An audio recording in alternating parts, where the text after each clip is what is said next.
You ever ask yourself, I'm sending my staff to Canada. Do I need a Canadian payroll? Well, I'm glad you asked because the bad news is you usually do. But listen on because it's not all bad. Hey, how are you? I'm Duncan McPherson and welcome back to my channel. Today, I'm going to give you the good, the bad, and the ugly when your US company needs a Canadian payroll. Unfortunately, it's mostly ugly. And as always, for more tips on how you can better navigate the Canadian tax system as a US business, don't forget to hit that subscribe button and click on the notification bell, or skip the hassles and contact me directly at themactax.com for more tailored advice. Okay, I got 3 points for you before we get going. First off, what you call a W-2 in the United States, we call a T4 here in Canada. So whenever I say T4, you know I mean a Canadian W-2. Got it? Okay. Second, and here I go again, as I have told you in many previous videos, once you know you're sending staff to Canada, get your company a Canadian tax ID number. What you call an EIN, what we call a business number or a BIN. Once you start sending staff up here, one way or another, you are going to need the BIN. We clear on that yet? Okay, good. And third, once your staff member is earning $10,000 or more in Canada, they are going to need a Canadian taxpayer ID number. So call me and we can get them one. I have talked about the necessity of tax ID numbers in several previous videos. That's all I'll tell you about it for now. So let's get back to payroll, shall we? Your payroll responsibilities escalate depending on how much time your employees are spending in Canada. Once your employees are in Canada in their capacity as your employees, the reason they are up here has no effect on your payroll responsibilities. Got it? So here's the funny part. There are 5 distinct levels of income and/or work days undertaken by your employees that will determine what your Canadian payroll obligations are. So bear with me while I walk you through each one of them. Okay, let's talk level 1. If your employees are up here for a de minimis period, you probably do not have a payroll obligation. But wait.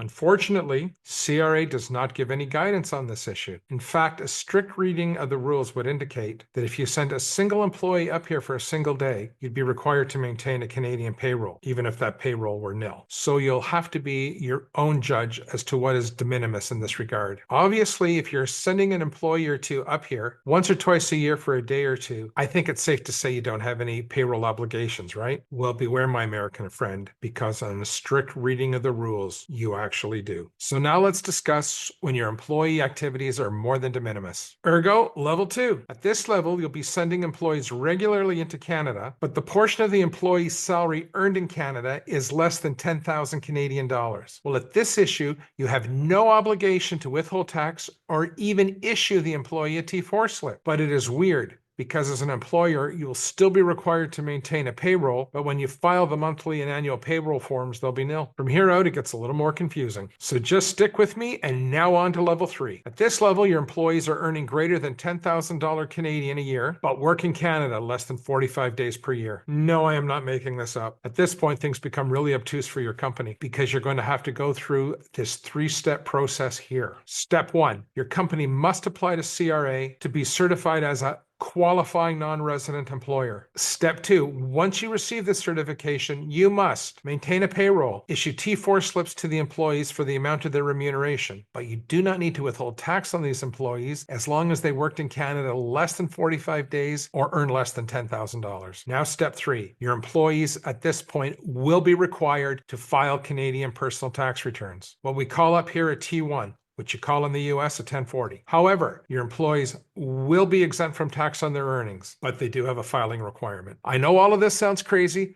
but we only got 2 more levels. So bear with me. Now with level 4. This level kicks in when your employees are working in Canada more than 44 days each and they earn more than $10,000 Canadian. In this case, you must withhold tax on the employees and remit the tax to CRA. Unless your individual employees apply to CRA for a Regulation 102 clearance certificate, your employees must apply for this certificate personally. You cannot apply for them. Then they must give you, their employer, and you are then not required to withhold Canadian tax on them. Your employee will generally qualify for a Reg 102 clearance certificate, and this is a little simplified, if they are a U.S. resident and they are in Canada less than 183 days. But be mindful, at our next level, there's no getting around the withholding. So let's talk level 5. Here your employees are in Canada greater than 182 days, and they are earning more than $10,000 Canadian. No exemption here. You're required to withhold and remit tax. And you know what?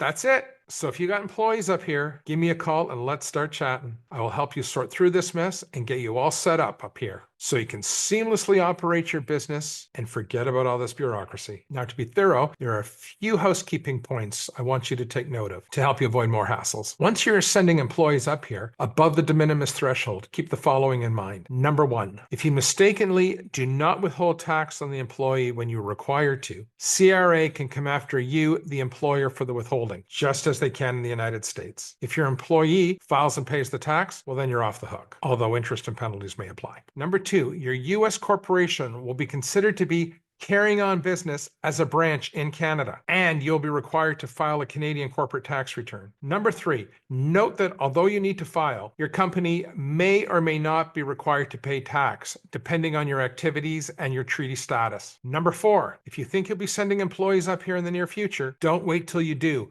Call me ahead of time. The sooner we get started, the fewer hassles you're going to have. Number five, it is possible that your corporation will be required to file a return in a year before you start sending employees up here. So once your Canadian customers start calling, give me a call to see what's what. And number six, you do not want to be late with your initial return, even if it's a nil return, as you may be subject to a $2,500 penalty. But more importantly, you want to stay off the CRA radar from the get-go. So that's it for those housekeeping points. And here's a final thought for you before I sign off. In 2024, I dealt with 2 U.S. employers caught by this payroll problem. They ignored it until their customers started asking questions. No further explanation is required. It's an ugly place to be in when the customer asks. Just call me if you think you may need a payroll. Flabbergasted by the confusion of all this? Because you're right, it's a circuitous problem of which rule applies. Just know that if we work together, you can expand up here with peace of mind and focus on your business and not waste your valuable neurons on Canadian payroll laws, because you cannot know all this stuff and run your business too. And you know what, my friend? That's all I got for you today. And just like I said, if this resonated with you and you realize you might have to talk to me about your situation, just get my number at themactax.com. And as always, don't forget to subscribe for more tax savings tips. Until next time, stay sharp, stay compliant, and stay out of tax trouble. And I'll see you on the next video. Take care.